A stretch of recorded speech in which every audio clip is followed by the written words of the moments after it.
we got going on here? So I feel like today I'm going to do the review on the prototype Dreadnought, because obviously it is a big sort of fan favourite, mainly because it looks obviously from the well, it is from the original series, and it just has that real sort of nice old-fashioned Dreadnought style to it. So what I'm going to do with it is I will take it into a small battle, depending if I can find a deep space encounter, but I will just go through some aspects of it. So visuals wise, yes, you can change the whole patterns. You can put your marks on there. You can change the whole, the lights, but I actually stayed with quite an original approach on it because I preferred the way it looked. I know something looks like a toy, but I actually find it's a pretty decent little. Let's just do that so I don't irritate anyone. A pretty decent looking ship, even just as a standard here. Obviously, it has that nice little look around it. The hull on it looks like it's got an extra piece of plating around the main centre. You have got 4 warp cells. I'm assuming that's because back in the day they'd need to find a way, obviously, to move this much through space, because despite popular belief, space is actually filled with dark matter, which does have, in some ways, a form of drag, but not like we know. But everywhere is filled with absolute dark matter. Right, so I mean, let's ignore that for now. As you can see, just got the standard hull that it comes with. I have got certain other abilities. An engineering ship, so it is better suited for an engineering officer. But I actually, I like using it. Its turn rate is better than others, but I do think it is quite a nice little ship just to fly around. If I show you that, obviously it comes off with the little white lines from the warp nacelles, which is always pretty decent. It's a little bit different from the blue lines, and obviously you have got your red from your impulse. But as you can see, this is the turn rate. So not the quickest, but again you can compensate a little bit of that by cutting down your engine speed. Obviously, the faster you go, the wider the turn rate.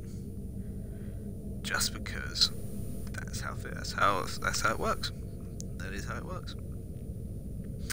So, like I was saying, you can modify some of the bits just in the space dock, but I'm not going to take you down there today because there literally is basically nothing you can really nothing you can really change, to be honest. So what I'm going to do, I'm just going to walk to the sector and we'll see if we can find a little fight.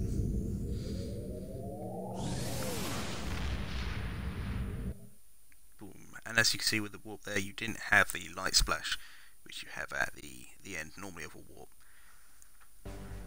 So they really are sticking to how it would look. So let's hopefully try and get over there without the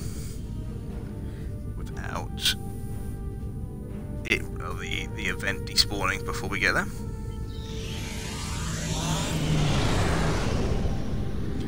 Just go a little bit quicker. I know it's going to happen. I know it.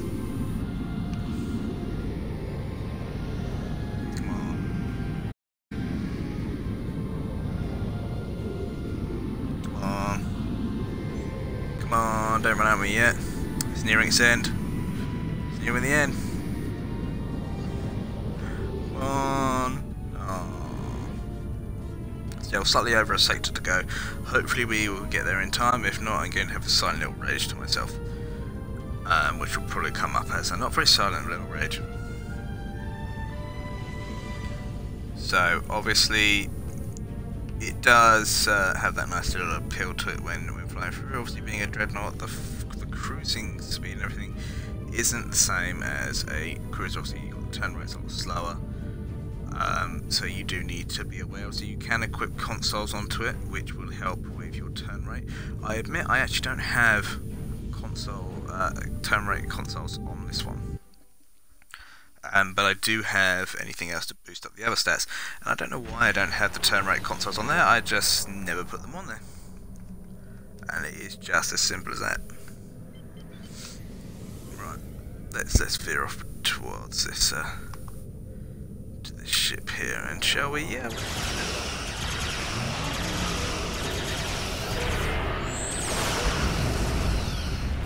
we go. Hopefully more people will turn up, because it's going to be a bit boring just going through just like this by itself.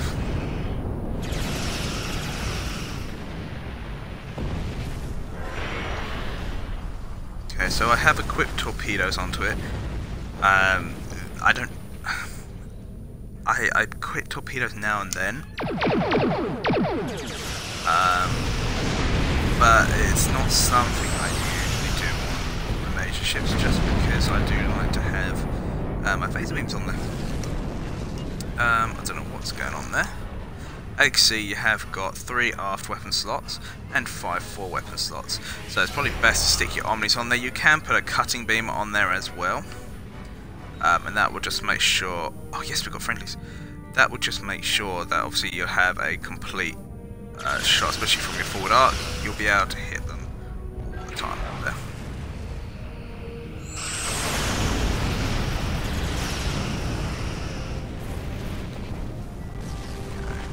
So, not the worst when it comes to its speed.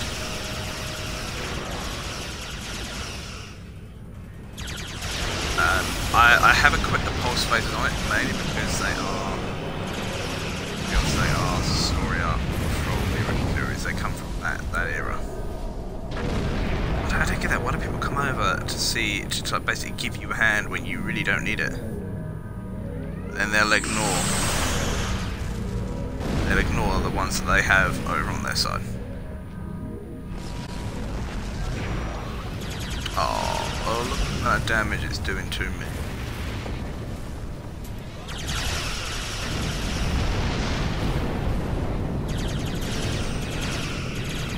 It's always fun. Yeah, I know this is only level 30, but obviously it will, obviously there will be a difference between level 60 and this level 30, and like I said, I know this is only level 30. But, you know, I'm not sitting around in a PvE queue just waiting.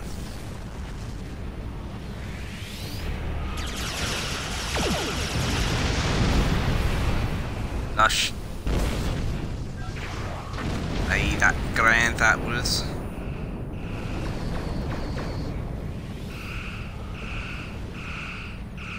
See, how I have my ships equipped is that I actually have abilities for shield pen, and my skill tree is actually for shield penetration. So obviously you do more damage to the hull before the shields start taking that damage. So what we'll do, it really didn't take that long, did it? But that was only because there was only one of me in here, and I did most of it beforehand. So yeah, and the torpedoes I have on here are also, again, from the same era, still from the 23rd century era, just because I like how they look as well. I mean, they look like little powdered snowballs. They're little powdered snowballs coming at them, which is always fun. It's always fun. But yeah, it handles really well. The hull, obviously takes quite a sap. Obviously, between sector space, space dock, and when you're actually in combat, these will modify and change depending on the scenario. Obviously, in level 30, they'll go down a little bit more, just to try and keep them at the same sort of level. But yeah, it's a very tanky little ship. Being an engineer, dreadnoughts, they always normally pretty tanky. And I got it. That's not cool. Okay. Let's fly on over. Let's try and get there before it cuts out. Honestly, my crew must get really upset, because that's basically what I do. Whenever I actually play, so I'm doing deep space encounters. That's basically it. That's all I do, because I'm sitting there trying to get to these deep space encounters before they disappear. But there's one ship that I need to complete my collection of the original series ships, and that's the Temporal Light Cruiser, and I have been trying for ages to try and get hold of it. If you're a little unsure if it's actually on the console, yeah, it is on the console now. It came in the last R&D pack promotion. but it's just unfortunate that I wasn't very lucky on that one, so I didn't get this ship. And it's just one I really want, because it's the original style Enterprise, the original style Constitution, and I absolutely love it, and it looks brilliant. And you can change it from the standard original or the refit original, and I like both. I prefer the refit, but I do like both. But it would be pretty interesting to see if you could if they actually integrated a new, especially on these new versions, whether they introduced like Kelvin timeline sort of versions, or if they decided to add, if they wanted to add refit versions, so the nacelles end up like the Constitution or the Miranda class.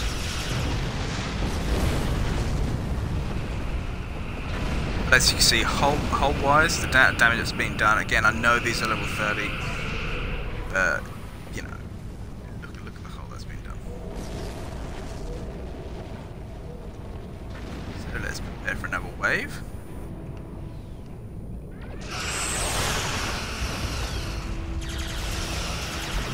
As you can see, as you look at the slave master ship fellowship, you can see the shields are actually up, but I'm actually doing a lot of damage without the shields actually going down.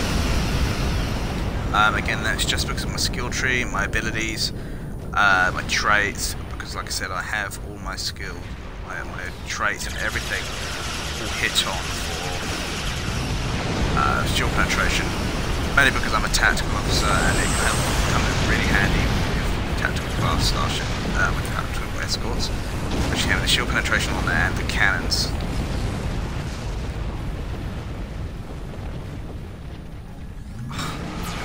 They get melted. It's fun.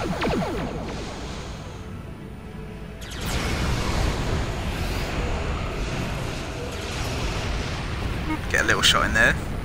Just one. Just I'm not greedy. All those beams. How amazing is that?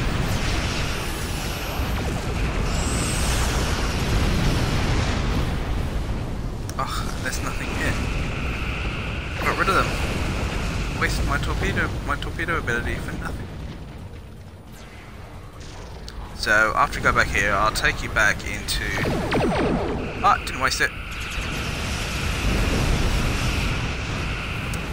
Yeah, I'll take you back into a space and I'll show you, all the loadout bits I have on, the abilities that I've shown you the abilities that I have on, but I'll show you all the loadout, the basic loadout of the ship. And again, it's a pretty decent little ship. Normally what happens with ships, you want to get over a 20% critical chance and a pretty high critical severity as well. It's easy to get critical severity, absolutely easy.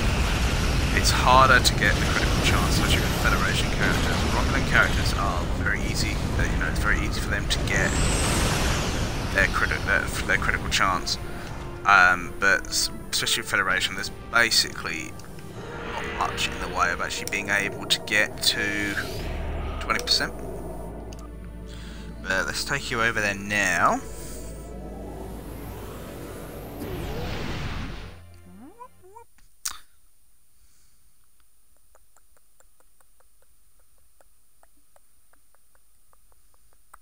Come on. Not asking for much, just want you to hurry up just a bit. Lush. That'd be grand. So this is the basic loadout. Like I said, I've got these. I have got prolonged engagement phaser, and I have got my omni phaser. But the rest are all your obviously your prolonged and your omni phaser. Obviously have targeting range. So that's always it was from a I think it was from a mission. Certain tasks, some of that that you had to hit. Probably come back. So it's all cool. Severity. This one's based on your auxiliary. I have your converter here, which again has the critical chance and severity on there. The assimilated module, which comes with the Borg reputation, which gives a nice critical chance and a nice critical severity. This is a fleet console. It's then giving me the 25 plus 25 all damage resistance with the 18.8 hull restoration. So then we have this console, which gives me the 66.7 power transfer rate, and the hull restoration again, being an engineering jet, a dreadnought, a tanky ship. The restoration and anything to boost your overall hull and the restoration is pretty good to have. Again, same with this. This is from the Loadout store. This again gives the 25% critical severity and the control expertise and the hull capacity there. So having a quick look at my stats, you can see I've got over the 20% critical chance just with that simple loadout, and then 114.6 severity. Obviously, the more severity, the more damage you're going to do on hitting that critical chance. But I've also got which is quite difficult to do, having quite a nice resistance set. So it's quite a high resistance set. The hull could be higher if I was to put on other consoles, but I'm not going to do that on this one. Obviously your speed and all that, ignore your speed and the overall defense rating, because whilst you're staying stationary, these decrease. So that is all of that. So what I'll then show you, I mean, it is, especially if you're an engineering officer and you want to go for that nice tanky kind of ship build, I would definitely say you can pick these up from the exchange. They're not the cheapest around at all, but you can pick them up from the exchange still. And if I take you over there, I can show you exactly how much they're going to be. And we're almost there. Come on. So, unlike the sea store ships, this isn't in the sea store. It was actually from the Undiscovered Country lot box, which obviously you had to buy master keys to get hold of. But again, it's only a chance as it is the top prize. So what I'll do is I'll take you over to the exchange and we'll just have a look. So if you are able to save up the energy credits for it, that would be great, and then you can get yourself this lovely ship. So as far as dreadnoughts go, I think it actually does have quite a nice feel to it. Sorry, I'm trying to concentrate and do that at the same time. That'll do, I'll find it. Oh. Well, that's pretty easy. Okay, so the cheapest one at the moment is 300 million. Which, obviously, there are some that are a lot more expensive. But if you could save up those energy credits, I would definitely say, you know, if you're looking for a dreadnought, this is one serious contender. It doesn't have the overall bulky looking size to it, because it's quite small, which could also be quite deceiving. But it is a very nice ship, especially to use in stuff like your PvE matches, where, you know, obviously you can take a lot of damage, but as you can see, you can dish it out just as well. So 300,000 energy credits will get you this nice little ship. I will take you now that I'm in here. I will take you over to the customizations, but there isn't really much on there, to be honest. But we can show you that still. Obviously, if you want to have a look at the other materials, I'll pop the other materials up. Customize starship. So the Atlas class. That looks like a good angle. So I've got Type 0 on, which is the original standard hull. But there we have the Type 1. Got the Type 2. Got Type 3. I actually think these actually make it look a little bit dirty, to be honest. I don't think it looks very clean. It looks like it's been set on fire a little bit. I suppose it's not bad, but it looks plain, and it's going to sound stupid and really hypocritical because the Type 0 is basically as plain as you can get. Oh, and then we've got the glare master. If you want to blind yourself whilst flying it, that's always a good one to have. The Type 7, this is the upgrade, and this is the veteran. Obviously with the veteran you will get that blue glow, but personally I still prefer Type 0, but perhaps that's just through nostalgia sake, I don't know. So again, Type 0 lights there. I mean, they are pretty nice little lights. I say lights, windows is the better termination for it. But let's just call them lights because that's it. But again, I prefer just standard windows on it. But obviously this is basically the hull goes for everything. This whole thing is just the hull. So you can put all your markings on there. You can always go through your favourite markings. To be honest, I've never really found too many of the markings that I actually enjoyed. I mean, I suppose that isn't too bad. Yeah, I suppose that one isn't too bad. I don't like it covering too much. So Gemini. You see, that's the type that I don't like. Don't like that type. I suppose that's not too bad. If you do like your tribal kind of patterns, I suppose that's not too bad. There you go. And obviously with your interior, you do have your standard. All your standard ones, obviously your ones that you can buy. You have your standard bridge and all these. I've obviously put the on there because it goes with the ship build. But yeah, so as far as that is the Atlas class dreadnought. And like I said, it's a pretty decent ship. It takes a lot of it takes a big beating. And obviously, as long as you build it right, there's no reason why it can actually dominate a battlefield. But it is a beautiful ship, especially for one of the original series as well. And for some reason I can't seem to swivel this without making it point up in the air, so I'm going to leave you with that. So I hope you enjoy this video, and I will produce more as time goes on, obviously. I mean, I'm on most days now. But that is going to be it for my review of this little ship, and I would definitely say if you've got the money, if you've got the energy credits, seriously consider going for this ship, just because it's a lovely little ship. It is pretty, you can't deny it. It's a pretty ship. That's right. But yeah, thanks everyone for watching. If you enjoyed the video, please leave a like and a subscribe. I would really appreciate it. If you have any comments at all, or you have any questions, please jot them down below where you can on the comment section. So, cheers, bye.